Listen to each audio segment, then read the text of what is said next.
Olá, eu sou Otávio Nóbrega, professor da Universidade de Brasília, e nessa aula nós vamos conversar sobre um tema que tem se tornado cada vez mais importante para quem atua na área da saúde, que são os pilares biológicos do envelhecimento, né? Quando a gente fala em envelhecimento, é muito comum, bem corriqueiro, que a primeira imagem que vem à mente seja de uma pessoa idosa que apresenta alguma doença crônica, alguma perda funcional, alguma redução de força, memória, autonomia. Mas o envelhecimento biológico ele começa muito antes da velhice clínica. Ela começa silenciosamente, em nível molecular, em nível celular, muitos anos antes de suas consequências se tornarem visíveis na forma de uma fragilidade, de uma sarcopenia, de uma imunossenescência, um declínio cognitivo mais importante ou uma doença cardiovascular manifesta, também muito antes de um diabetes, de um câncer, né, ou de uma outra afecção, né, como o envelhecimento. Por isso, compreender os pilares biológicos do envelhecimento não é apenas um exercício de biologia em nível molecular. É uma forma de entender porque tantas condições clínicas diferentes se tornam mais frequentes com o passar dos anos. É também uma maneira de aproximar a geriatria e a gerontologia daquilo que hoje chamamos de gerociência, que é um campo que busca compreender os mecanismos biológicos subjacentes e compartilhados que aumentam a vulnerabilidade às doenças crônicas. Eu costumo dizer que compreender o envelhecimento biológico é navegar pela complexidade. Não porque o tema seja impossível de se entender, mas porque ele depende de múltiplas causas, nunca de uma única causa. O envelhecimento ele não é explicado apenas por uma inflamação crônica por radicais livres que a gente acumula, ou por genes, ou por defeito em mitocôndria ou outra organela. Ela emerge da interação entre muitas vias celulares e moleculares que conversam entre si, dialogam dentro do nosso corpo habitualmente, se influenciam mutuamente e, em certos momentos, passam até a se amplificar. Uma metáfora útil é imaginar o envelhecimento como um grande quebra-cabeça. Se olharmos para uma peça, como a epigenética, ou a disfunção mitocondrial, ou a senescência celular, talvez até a gente consiga reconhecer alguma parte da imagem, mas definitivamente não é o todo. Então a gente não consegue enxergar o conjunto ainda. Para compreender o envelhecimento de forma mais completa, precisamos observar como essas peças elas se encaixam. E é exatamente essa a proposta aqui dessa aula, né? Apresentar os principais pilares biológicos do envelhecimento e explicar o que eles significam de uma forma acessível e mostrar que eles são relevantes para a prática clínica. Então, só passando num próximo slide. Bom, o que é envelhecimento, né, biológico? Antes de entrar nos pilares propriamente ditos, vale definir o que entendemos por envelhecimento biológico. Podemos compreender o envelhecimento como um declínio progressivo da eficiência fisiológica, né, e da capacidade funcional dos órgãos e dos sistemas que compõem o organismo, causado aí por um acúmulo de danos em nível molecular, celular, tecidual ao longo de anos. Esses danos vão se acumulando por muito tempo, até atingir um ponto crítico, em que ele começa a comprometer a função do organismo como um todo. Isso não significa que envelhecer seja por si só uma doença, mas significa que o envelhecimento aumenta a vulnerabilidade às doenças. Ela cria um terreno biológico mais propício ao surgimento de condições crônicas. Há uma perda de uma reserva funcional, há uma dificuldade de se recuperar melhor, mais rapidamente diante de estressores. Foi por isso que as pessoas com uma idade cronológica mais avançada, né, elas têm muitas vezes dificuldades. Uma pessoa de 65 anos pode ter uma boa força muscular, uma boa cognição, uma boa mobilidade e poucas comorbidades. Já outra pessoa com a mesma idade pode apresentar fragilidade, multimorbidades, sarcopenia, quedas recorrentes, perda funcional. Ou seja, a idade no calendário, nesse caso, é a mesma dessas pessoas, mas o estado biológico delas é muito diferente. E essa diferença ela é central na geriatria. O que chamamos de envelhecimento saudável não é a ausência completa de alterações biológicas, mas a preservação da capacidade funcional, da adaptação e da autonomia, apesar dessas mudanças acumuladas ao longo da vida. Os pilares biológicos do envelhecimento, eles ajudam justamente a entender por que essa trajetória varia tanto de uma pessoa para outra. E agora, começando então mais propriamente a falar dos pilares biológicos, né? Essa proposta vem do grupo liderado por um pesquisador renomado que nós temos no mundo, chamado Carlos Lopes Otin, que lá em 2013 ainda publicou um artigo que se tornou bastante seminal, bastante referência na área da gerociência moderna. O trabalho propôs uma organização dos principais mecanismos celulares e moleculares envolvidos no envelhecimento, conhecidos em inglês como hallmarks, né, of aging, que a gente traduz então como pilares, né, ou como marcos biológicos do envelhecimento, essas duas nomenclaturas. Esses pilares foram definidos a partir de três grandes critérios principais, onde o primeiro seria o processo a acontecer, manifestar-se durante o envelhecimento normal. Ou seja, esses declínios, essas alterações biológicas se processarem durante o envelhecimento normal, podendo ocorrer mesmo na ausência de doença. Segundo, quando esses processos são intensificados experimentalmente em modelos animais ou em placas de ensaio, eles aceleram características do envelhecimento. E um terceiro pilar é, para além de acontecer durante o envelhecimento normal e para além de, ao ser intensificado, né, produzir um fenótipo mais agressivo do envelhecimento, vem a questão de que, quando esse mesmo processo é atenuado ou melhorado em modelos experimentais, isso então retarda o fenótipo do envelhecimento. Portanto, nós estamos diante de alguns fenômenos que são até certo ponto moduláveis, ou seja, passíveis de alguma intervenção, e por isso que cresce na comunidade gerocientífica a proposta de que, com o futuro, certamente que nós poderemos contar com alguma espécie de intervenção para modular, pelo menos, a velocidade do envelhecimento biológico, como ele acontece.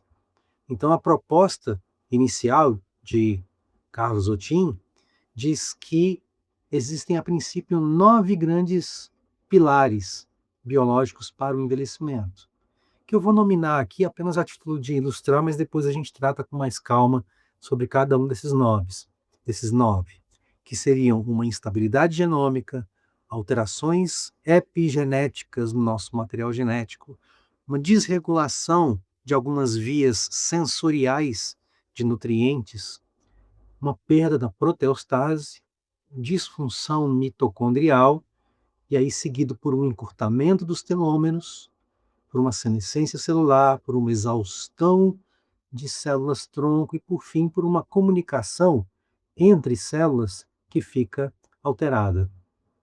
Mais recentemente, a literatura ampliou esse universo, incorporando aí mais mecanismos e refinando o entendimento dos pilares originais, mas para uma aula introdutória como a nossa, voltada à comunidade clínica, esses 9 pilares clássicos continuam sendo realmente uma excelente porta de entrada para a gente compreender bem o envelhecimento biológico. Então, o ponto mais importante é que esses pilares não devem ser vistos como gavetas separadas. Eles não são fenômenos isolados, nem mutuamente excludentes um ao outro. Pelo contrário, eles se conectam muito continuamente, razão pela qual a gente diz que o envelhecimento é um fenótipo complexo, no entanto, passível de entendimento, né? Afinal de contas, uma mitocôndria disfuncional lá dentro da célula pode gerar espécies reativas de oxigênio, né, numa quantidade maior ao ponto de agredir mais o nosso organismo. E essas espécies, então, por isso, podem, em maior quantidade, danificar o DNA, gerando, então, aquela instabilidade genômica. E esse dano do DNA, por sua vez, pode gerar um outro fenótipo, que é a senescência replicativa da célula, que já é um terceiro pilar que eu mencionei. E essas células senescentes ainda podem secretar mediadores inflamatórios, gerando então uma inflamação que pode se exacerbar no organismo, prejudicando ainda mais, e gerando então um quarto pilar, que é a imunossenescência, e por fim, prejudicando células-tronco, que não se reproduzem bem em ambientes inflamados. Então vejam que aí já tem uma conexão com o quinto pilar, que é a exaustão das nossas células totipotentes. Tudo isso para mostrar como que esses pilares, essas diferentes avenidas bioquímicas pelas quais o envelhecimento ele se processa, elas acabam sendo interconectadas entre si. E essa visão integrada, ela é especialmente útil para os profissionais de saúde, porque ajuda a compreender que tantas doenças crônicas do envelhecimento, no fundo, compartilham mecanismos biológicos semelhantes. O que eu pretendo fazer com os senhores a partir deste momento vai ser passar adiante no sentido de que entendamos os pilares biológicos do envelhecimento, cada qual ao seu tempo. Vamos começar por entender a instabilidade genômica.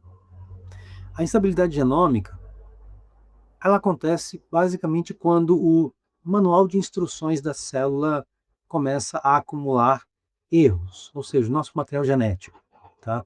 Todas as células do nosso corpo carregam DNA, material genético, no núcleo das células, que funciona então como uma espécie de manual de instruções, de onde são retiradas as informações para que a célula possa produzir suas proteínas, regular suas funções biológicas, manter o funcionamento básico daquela célula e do tecido, né, que aquela célula habita. Mas esse material ele não é intocado, ele muda ao longo do tempo, pode sofrer alterações que a gente chama de mutações, e esses danos podem surgir de fontes internas, como erros durante o próprio processo de replicação do DNA, porque afinal de contas esse processo ele é falho. Ou ele pode surgir de uma agressão, como é o caso das espécies reativas de oxigênio, ou radicais livres, né, gerados pelo nosso próprio metabolismo. Também podem surgir de fontes externas, como radiação ultravioleta, tabagismo, poluentes e outros agentes químicos com os quais a gente é defrontado ao longo da vida. Felizmente, as células possuem mecanismos sofisticados de reparo de DNA, e esses sistemas reconhecem as lesões, corrigem essas bases alteradas e reparam a quebra, ajudando então a preservar a integridade do genoma ao longo da vida de uma célula.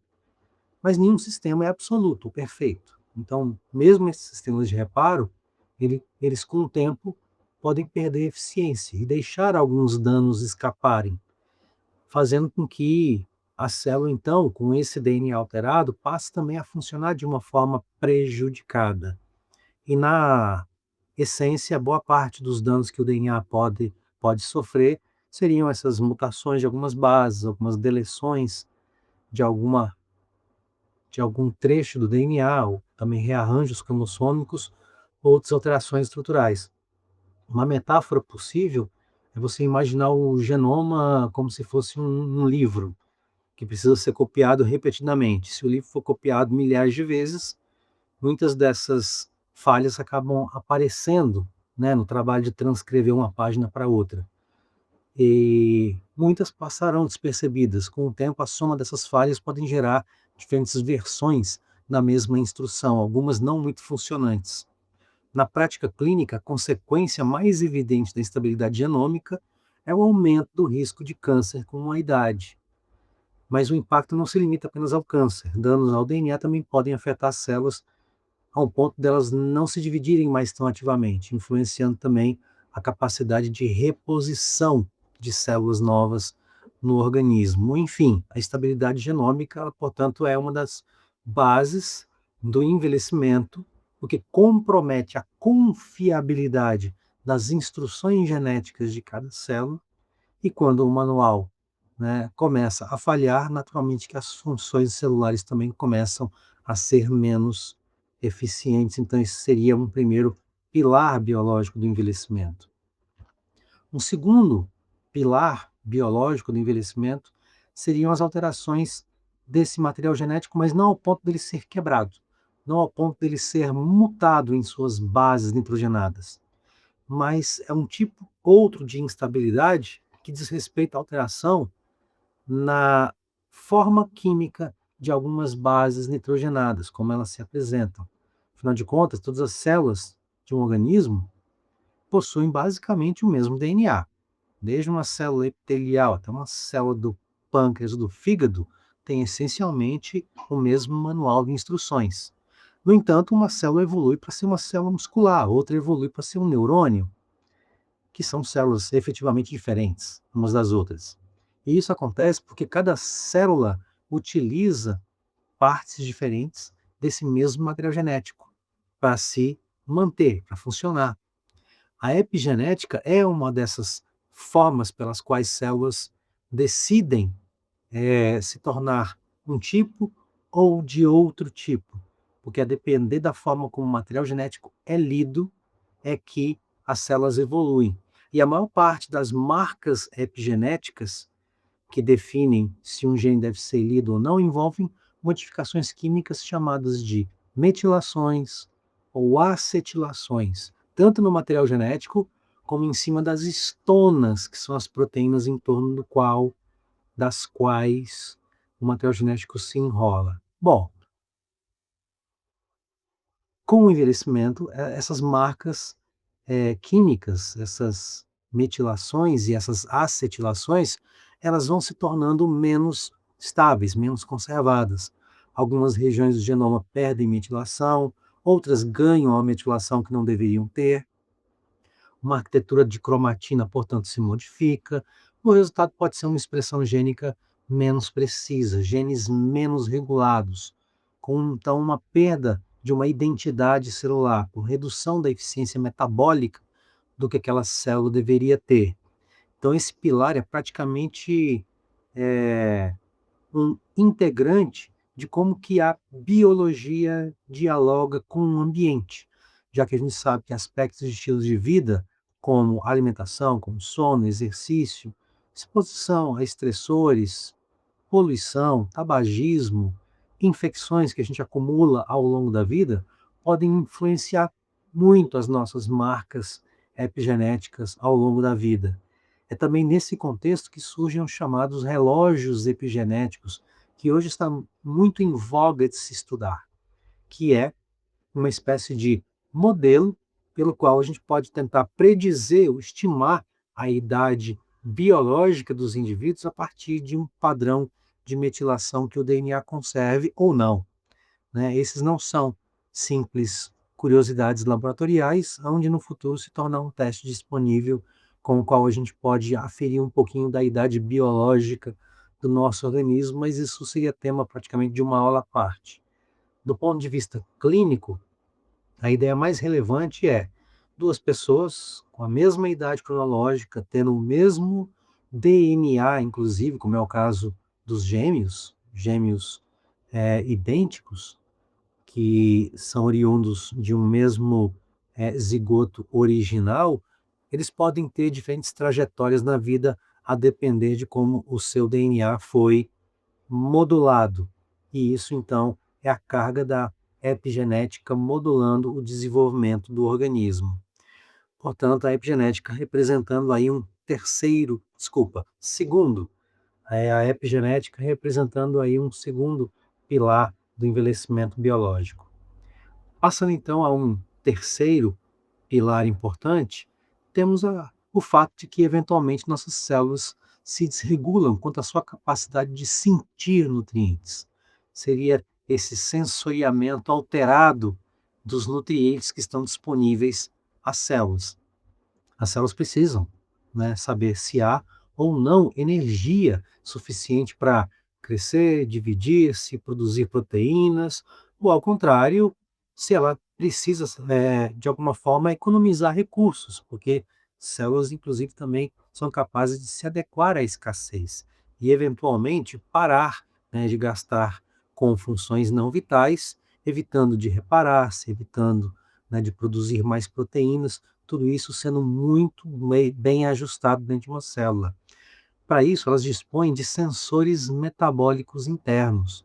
Alguns dos sensores metabólicos mais conhecidos são a via da sinalização da insulina, um fator chamado IGF, que é um fator semelhante à insulina, uma outra proteína chamada mTOR, algumas quinases que nós temos dentro das células e as famosas sirtuínas, que também são muito pesquisadas no campo da gerociência. Pois bem, de todas essas grandes sinalizações, uma forma simples de entender esse emaranhado de sensores biológicos que nós temos é imaginar que a célula naturalmente alterna entre dois modos, que é o modo de crescimento e é o modo de manutenção. Quando há abundância constante de nutrientes, ou seja, o indivíduo se encontra continuamente nutrido, né, e abastecido energeticamente, tem-se uma liberdade das células crescerem e se multiplicarem ao ponto dos tecidos poderem crescer. Pois bem, já quando há escassez, todo esse conjunto de sensores que eu mencionei, de alguma forma interrompe o ciclo celular e faz com que as células parem de se dividir e permaneçam num estado mais ajustado de manutenção, inclusive com seus recursos para fazer reciclagem de componentes, de conteúdos, esteja bem mais eficiente, ou seja, bem mais ajustados. O problema é que no envelhecimento e em estilos de vidas mais marcados pelos excessos, né, excesso calórico, sedentarismo, um quadro de resistência insulínica, esses sensores podem se tornar desregulados e a célula passa a interpretar de maneira inadequada os sinais de energia e de nutrientes. Isso pode reduzir, então, essa capacidade de regeneração de uma célula, de reciclagem de componentes alterados, pode aumentar a inflamação e pode, com isso, então, distorcer, né, o que a célula deve fazer diante da energia que é suprida para ela. Clinicamente, esse pilar se conecta com a obesidade, se conecta com diabetes, com a resistência insulínica, com a esteatose hepática, acúmulo de gordura no fígado, e até mesmo com a sarcopenia obesogênica, bem como também com aquela fragilidade metabólica. É também um dos pilares mais interessantes do ponto de vista translacional. Afinal de contas, intervenções com restrição calórica, que foi um dos primeiros mecanismos testados para se estender tempo total de vida, longevidade em modelos animais, pois bem, mostra que padrões alimentares menos regidos pelo excesso e que conciliam também algum esforço físico, algum exercício contínuo, né, de alguma forma são as intervenções que mais promovem uma longevidade com vitalidade, ou seja, não apenas mais tempo de vida, mas mais tempo de vida funcional para os organismos, e que se caracteriza como, até hoje, um dos pilares da gerociência, a razão pela qual a gente tenta, mais do que nunca, desenvolver intervenções, até mesmo drogas, que mimetizem essa restrição calórica sem que a pessoa precise se submeter de fato a uma intervenção. Mas é fundamental dizer, com clareza, que ainda não existe essa pílula mágica, ainda não existe, né, esse medicamento. Na prática clínica cotidiana, realmente, o que ainda vale é a máxima do não consumir excessos de caloria e realmente implementar alguma prática física nas nossas vidas. O que existe, por hora, são caminhos promissores de pesquisas, bem como também de recomendações já muito bem estabelecidas de promoção, então, de saúde com base em alimentação saudável, atividade física, como eu já havia falado, conciliados a um sono regular e a um controle dos fatores de risco cardiometabólicos que já são bem preconizados na prática clínica. Passando, então, a um outro pilar subsequente, vamos falar, então, dos defeitos de proteostase, que também figuram como um importante pilar do envelhecimento biológico. E o que seria proteostase? Significa a homeostase das proteínas, ou seja, a capacidade não apenas das células produzirem proteínas essenciais, como também destruir as que se mostraram já prejudicadas, já sem função dentro do organismo, para então permitir que todas as nossas enzimas, moléculas receptoras, transportadoras, moléculas estruturais de sustentação ou até de sinalização, já que boa parte delas são proteínas, funcionem bem dentro do nosso organismo. Mas que para que funcionem bem, essas proteínas precisam ser produzidas corretamente, dobradas corretamente, elas precisam ser mantidas numa conformação estável ao longo de sua vida útil para no final também serem degradadas quando defeituosas. Com o envelhecimento, esse sistema de controle de qualidade, ele começa a falhar. Começa a falhar e as proteínas podem não se dobrar corretamente, podem perder função mais rapidamente, podem formar agregados ao ponto de então se sedimentarem em um tecido e com isso comprometerem a função daquele tecido. Uma metáfora quase bastante intuitiva acaba sendo você imaginar a célula como uma fábrica, e onde nessa fábrica as proteínas são os produtos. E existe lá então uma linha de produção, um setor de inspeção de qualidade e um sistema de reciclagem. Se a inspeção falha e o lixo deixa de ser recolhido, pronto, então os produtos defeituosos eles começam a se acumular dentro dessa linha de produção e tudo isso atrapalha o funcionamento da fábrica e seria isso o que a gente chamaria de perda de proteostase dentro de uma célula.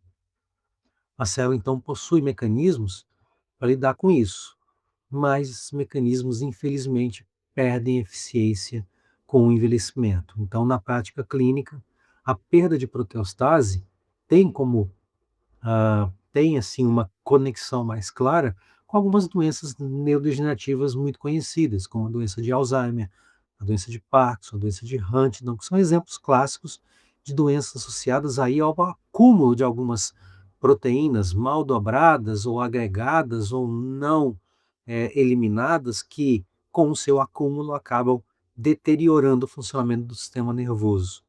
A perda de proteostase, então, ela afeta, né, os organismos, não se restringindo apenas ao cérebro, mas também acontecendo no músculo, no coração, em outros tecidos. Por isso, quando falamos de proteostase, falamos de uma das formas mais diretas pelas quais o envelhecimento celular se traduz em perda orgânica por não reaproveitamento, não reciclagem correto dos dejetos que se acumulam com o tempo.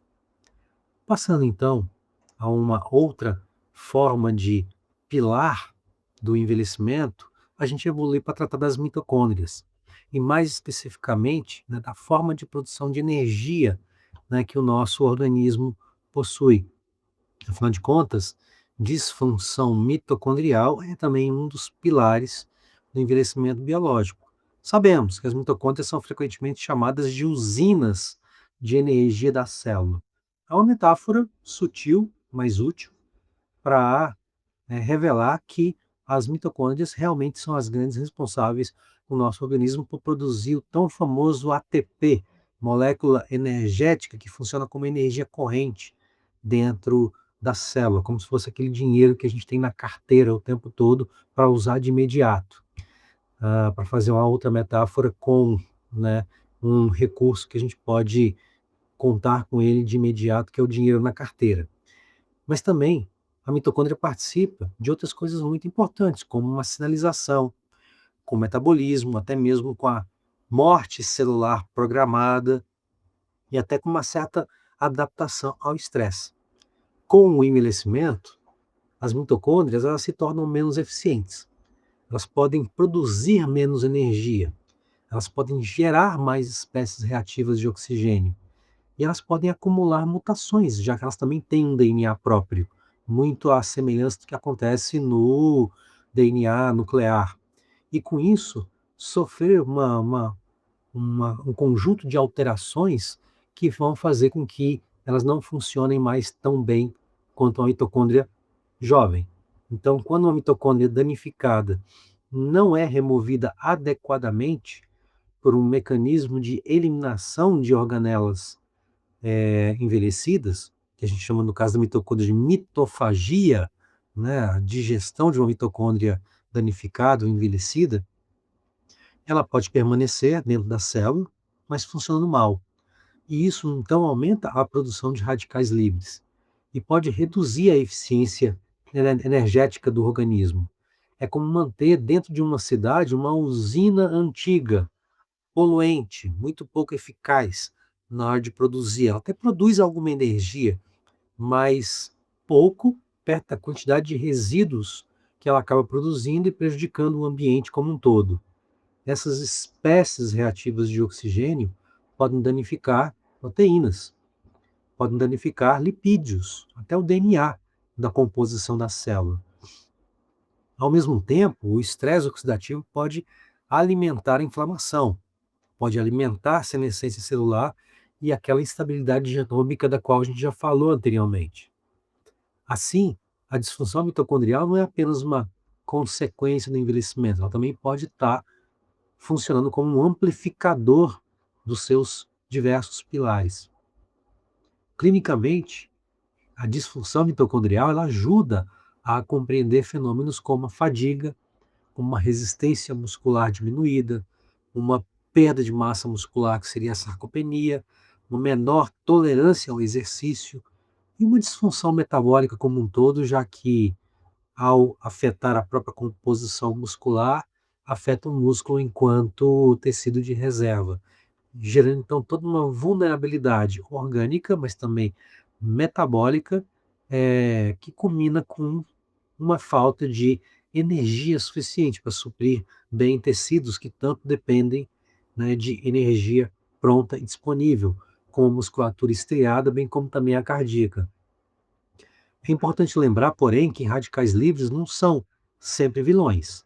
Em baixas concentrações, eles participam de sinalizações fisiológicas, participam até da defesa imunitária. Até aí tudo bem. O problema não é a existência e a produção de radicais livres no nosso organismo.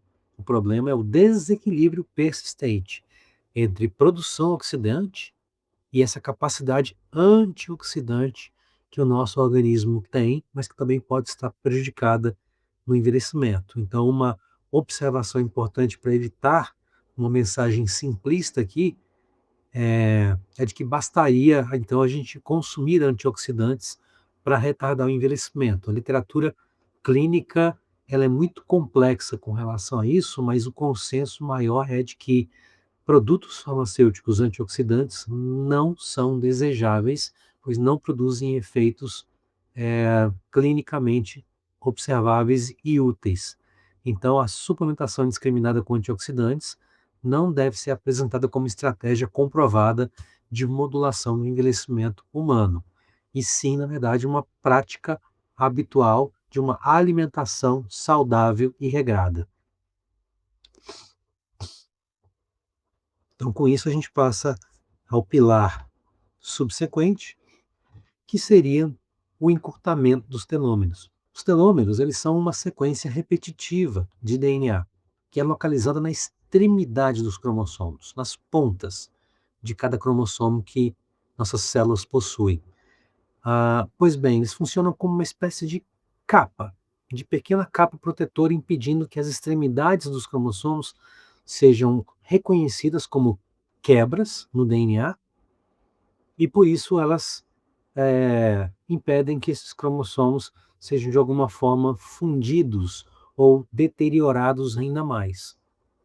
A cada divisão que a célula faz, ela encurta um pouquinho os seus telômeros, e atingindo um comprimento mínimo, né, crítico de curto, a célula interpreta isso como um sinal genômico para interromper as sucessivas divisões das células, fazendo com que a célula entre então num estado que a gente chama de senescente. Então, isso é a senescência, né, celular. Não significa necessariamente que a célula ela parou de ter uma utilidade e que ela então agora deve morrer, não. Uma célula senescente é tão somente uma célula que atingiu o seu limite biológico tolerável de replicações, porque ela teve seus telômeros tão encurtados ao ponto de que a partir deste ponto ela já não mais se reproduz. Esse fenômeno está relacionado ao que a gente chama de limite de Hayflick, que é a homenagem ao pesquisador que relatou esse fenômeno pela primeira vez, que descreve um número finito de divisões que as células humanas são capazes de ter, e que, diga-se de passagem, fica na ordem de mais ou menos 50 divisões que uma célula humana pode ter. Existe, interessantemente, uma enzima chamada telomerase, que é capaz de manter o comprimento dos telômeros num estado comprido e mais intacto, e que por isso, então, deixa essas células capazes de se reproduzir indefinidamente. Sabemos que a telomerase ela existe nas células tronco totipotentes, razão pela qual essas células têm um potencial replicativo praticamente infinito, né? Então, por isso que a gente diz que ela é muito comum nas células tronco, também nas células germinativas e, preocupantemente, também nas células tumorais, por razão pela qual nenhuma intervenção que até agora tenha tentado ressuscitar as telomerases nas células é, somáticas do nosso corpo tenha sido bem sucedida, dado o elevado potencial de malignização que uma terapia de ressuscitamento, né, digamos assim, de telomerases tem. Então, ativar telomerase, apesar de parecer à primeira vista como uma estratégia óbvia, né, de rejuvenescimento, ela traz consigo esse risco, né, que é o do escape do limite replicativo de Hayflick, ao ponto então de dar início a processos neoplásicos. Na prática clínica, telômeros curtos têm sido associados a um maior risco. Na prática clínica, né, os telômeros curtos vêm sendo associados a um maior risco, né, de mortalidade, bem como também de doenças crônicas diversas associadas à idade. Mas, novamente, não devemos transformar esse marcador em explicação única e simplista para o envelhecimento. O comprimento telomérico ele é influenciado pela genética, ele é influenciado pela inflamação, ele é influenciado pelo estresse oxidativo e também pelo estilo de vida. Então, ele dialoga com vários outros pilares do envelhecimento, fazendo mais do que nunca, né, que o envelhecimento realmente funcione como esse mosaico biológico ocasionado por diferentes alterações em diferentes desses pilares. Vou passar adiante, então, para um próximo pilar subsequente, já chegando próximo dos últimos pilares, né, um deles que é o da senescência replicativa, e que já entendemos anteriormente como sendo decorrência da própria forma de encurtamento telomérico. No entanto, as células senescentes não são apenas células que tiveram o telômero encurtado e que pararam de se reproduzir, né? Na verdade, durante muito tempo, a senescência foi vista como decorrência do encurtamento telomérico e até como um mecanismo de proteção contra o câncer, porque de fato não é interessante que células que acumularam muitas mutações ao longo de suas vidas se reproduzam indefinidamente, né?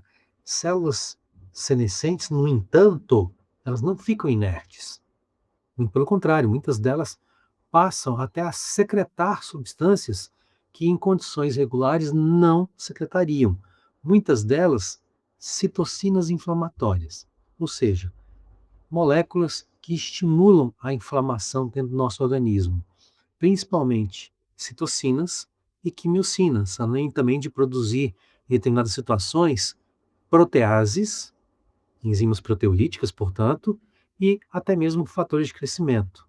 Esse conjunto de moléculas é chamado de fenótipo secretor associado à senescência.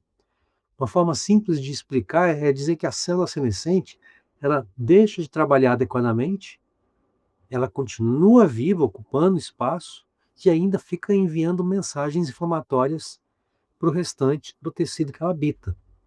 Esse fenótipo secretor pode ter efeitos diferentes a depender do contexto, porque sabemos que em algumas situações ela pode até ajudar a cicatrização e o remodelamento tecidual, ou seja, ajustando o tecido, mas o problema acaba sendo a persistência dessas células, que quando persistem, existem em grande quantidade, persistem por muito tempo, elas podem se acumular e podem promover uma inflamação crônica no tecido, alterando a matriz extracelular, prejudicando as células vizinhas e contribuindo para doenças relacionadas à idade. Na prática clínica, esse pilar ele se conecta com a fragilidade, com a sarcopenia, com a osteoartrite, com a fibrose e com as doenças cardiovasculares até a neurodegeneração, porque afinal de contas é como se você imaginasse que um punhado de células senescentes acumulassem em um tecido e carcomessem, meio que corroessem por dentro esse tecido, ao ponto então de ocasionar o definhamento de algumas estruturas teciduais. É aí que entram os medicamentos que andam sendo tão pesquisados atualmente, que são os senolíticos, compostos que vêm estudados com um objetivo, é assim que eles têm sido trabalhados, né, com um objetivo de um dia se tornarem uma opção terapêutica para eliminar seletivamente as células senescentes. Essa é uma área muito promissora, mas ainda em desenvolvimento. Existem estudos em humanos, mas não devemos apresentar essa terapia ainda como pronta ou como acabada, já que muitas dessas drogas ainda se encontram em fase 1 ou 2 de ensaios clínicos, mas a mensagem clara e correta aqui é: trata-se de uma fronteira científica relevante e promissora, né? Ainda carente de validação no modelo humano, mas que surge como uma avenida de investigação bastante pertinente e bastante promissora. Evoluindo para uma próxima forma de pilar, temos aí a exaustão das células-tronco, que seria o oitavo pilar. Muitos tecidos dependem de células-tronco adultas para manutenção e para reparo. Essas células são capazes de se auto-renovar e de gerar outras células diferenciadas, que substituem células perdidas ou danificadas. E com o envelhecimento, essa capacidade regenerativa a gente sabe que ela diminui, né? As células tronco, não apenas as da medula óssea, como também as residentes nos tecidos diferenciados do corpo humano, no fígado, no músculo, assim por diante, podem se tornar menos numerosas, menos funcionais e menos responsivas aos sinais do tecido para que estimulam uma regeneração. Além disso, o próprio nicho de onde elas vêm, que é o microambiente ali da medula óssea, também se altera, e com isso também pode comprometer a funcionalidade dessas células e a capacidade restaurativa, regenerativa que elas têm. Uma metáfora útil nesse caso aqui seria pensar nas células tronco como sendo um estoque de peças sobressalentes, quer dizer, de reposição. Em uma juventude biológica, esse estoque é infinito, é eficiente, é bem organizado, é bem responsivo. Mas com o envelhecimento, as peças se tornam mais escassas, como se a maior parte do estoque tivesse sido utilizado. E aí o almoxarifado desabastecido não consegue repor com aquela eficiência a necessidade dos tecidos de regeneração.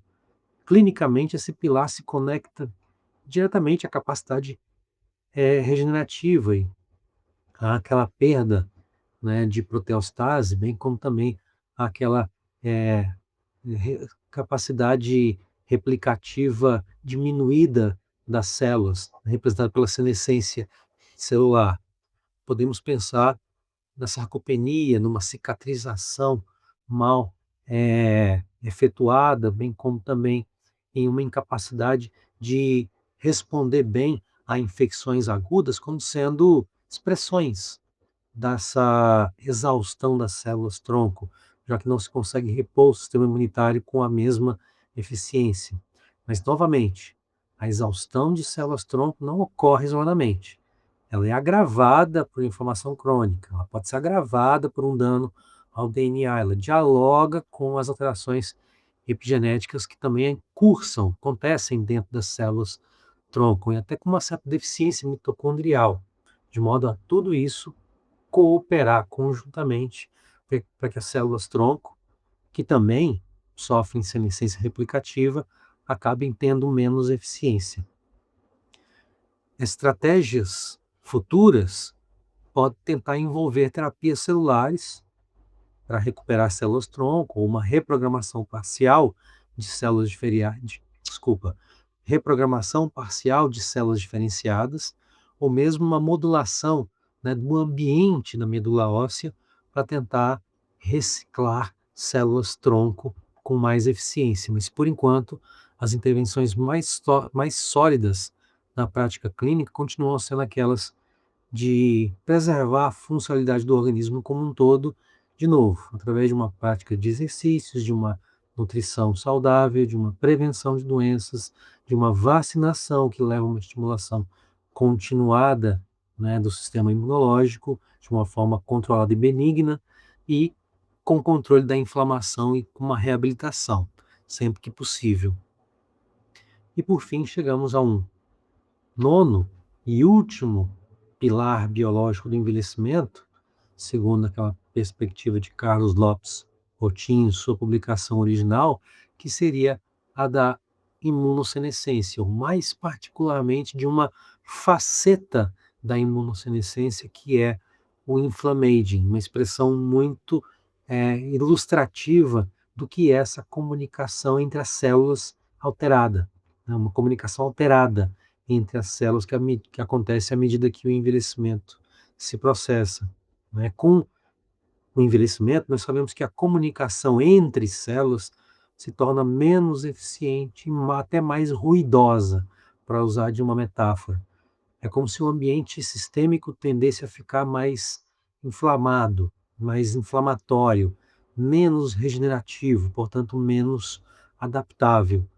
Um conceito central, então, esse conceito central, então, do inflammaging, ele remonta à ideia de que o organismo velho, ele acumula uma inflamação crônica, baixa, mas porém constante, portanto como se fosse uma inflamaçãozinha de baixo grau, ao ponto de não gerar repercussões sistêmicas tão visíveis, mas ainda assim notórios mediante alguma quantificação desses mediadores da inflamação, ao ponto disso repercutir de forma ruim no organismo.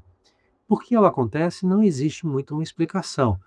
Muitos entendem como talvez seja um mecanismo de compensação, em que, por termos uma exaustão de células-tronco, por termos toda uma deficiência, né, replicativa dos linfócitos, talvez o nosso organismo compense, deixando o ambiente mais pró-inflamado, a um ponto de reagir mais vigorosamente diante de uma inflamação, quase como uma estratégia de compensação. No entanto, o sistema imune envelhecido, ele acaba trazendo consigo esse lado perverso de que, em produzindo citocinas em maior quantidade, isso também acaba corroendo diversos tecidos e órgãos, principalmente nossas artérias, em função de ser um ambiente muito sensível à inflamação. Assim, essa comunicação entre células alterada, ela passa a ser talvez um dos pilares sistêmicos mais visíveis da inflamação, porque pode ser dosado através, né, da quantificação desses mediadores inflamatórios circulantes. Se a instabilidade genômica é um problema no manual de instruções, né, se a proteostase é um problema na fabricação das proteínas, né, se defeito das mitocôndrias é como se fosse um defeito na usina das células, a comunicação intercelular seria um problema de toda a rede, de toda a comunicação entre as células, o que infelizmente leva a cidade como um todo a não funcionar bem. Então, quando essa rede de comunicação funciona, mesmo células individualmente preservadas podem responder mal dentro do conjunto. Pois bem, acredito que com isso a gente exaure os pilares biológicos do envelhecimento. Certamente que várias são as doenças e condições clínicas que são resultantes, né, dessa desregulação, e eu apenas encadearia aqui com uma perspectiva futura de que, quando a gente fala em pilares biológicos do envelhecimento, é natural que a gente pergunte se a gente pode modulá-los. E a resposta é, em parte, sim, mas com cautela. Em experimentos feitos em laboratório, muitas intervenções capazes de afetar esses pilares aumentam a longevidade. Podemos, então, aqui citar a restrição calórica, que então vai afetar proteínas como o mTOR, como proteínas quinase, como sirtuínas. Isso já está muito bem caracterizado dentro da gerociência, ao ponto de gerar uma extensão do tempo total de vida de modelos animais, mas existe uma distância muito grande entre resultados experimentais e recomendações clínicas que possam ser amplas para os seres humanos. No momento, não devemos prometer que existe uma medicação eficaz para modular de forma segura, né, o nosso envelhecimento ou postergar os fenótipos da velhice ao ponto de garantir um envelhecimento bem-sucedido. Essa promessa seria, assim, cientificamente muito precipitada nesse momento. Por outro lado, também não podemos ignorar que a prática clínica já dispõe de intervenções, sim, capazes de modular os mecanismos mais subjacentes ao envelhecimento, mas que ainda ficam relegados às práticas comportamentais, não medicamentosas e sim comportamentais, que aí viriam uma alimentação adequada, uma atividade física regular, um sono regrado, é, o evitar de estresse psicossocial, inclusive, e até práticas de vacinação adequadas. A geronciência ela nos ajuda a enxergar que a prevenção de doenças crônicas e a manutenção da capacidade funcional são possíveis e nos permite entender as vias bioquímicas pelas quais elas acontecem. Mas os pilares biológicos do envelhecimento representam apenas uma tentativa por hora da gente organizar intelectualmente a complexidade do envelhecimento, entendendo os seus contributos, entendendo o que contribui para esse envelhecimento.